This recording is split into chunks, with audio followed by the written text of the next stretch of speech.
பாட்டி ஒரு மலை பூ எவ்வளவு? குண்டுமல்லி எவ்வளவு? ஜாதி மல்லி எவ்வளவு? குண்டுமல்லி 100, ஜாதி மல்லி 90. அப்படியா? சரி, குண்டுமல்லியில ஒரு 2 முழம் கொடுங்க ஐயா. ஏய், யாரடி அவன் இங்க வந்து பூ வித்துட்டு இருக்கறவன்? மாமி கலவி வேறே வந்துட்டாலே.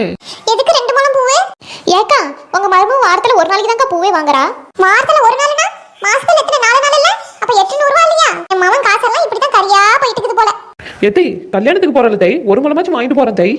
1 மணி நேரத்துக்குள்ள வாடி போற பூவுக்கு எதுக்கு 100 ரூபாய் போட்டு வாங்கணும்? எத்தை திரும்பி சொல்றேன், நான் கல்யாணத்துக்கு போகணும்ல. ஆமா ஆமா, நீ கல்யாணத்துக்கு பூ வைக்காம போலனா கல்யாணம் நின்னு போயிரும் பாரு. அம்மா, எனக்கு ஜாதி மல்லினா ரொம்ப பிடிக்குமா, 2 முழம் வாங்கி கொடுமா. அப்படியா? வாங்கிக்க மக்களே, என் செல்ல மவ வாங்கிக்கடி. உனக்கு எத்தனை முழம் வேணும்? என் மவளுக்கு 2 முழம் ஜாதி மல்லி சேர்த்து போட்டு கொடு. ஏன் தை, உங்க மாவு வச்சிருக்கிறது 4 முடி, அதுக்கு 2 முழம் பூ தேவையா? இப்ப மட்டும் உங்க மாவு பூ வச்சு பூ வாடாதோ? 1 மணி நேரம் இல்லாம என்ன 100 மணி நேரம் பூ வாடாமையா இருக்கும்? மகளையும் மருமகளையும் ஒரே மாதிரி பாருங்க தாய் கிழவி. யாருக்கு வேணும் தாய் கிழவி உன்னோட பூவு?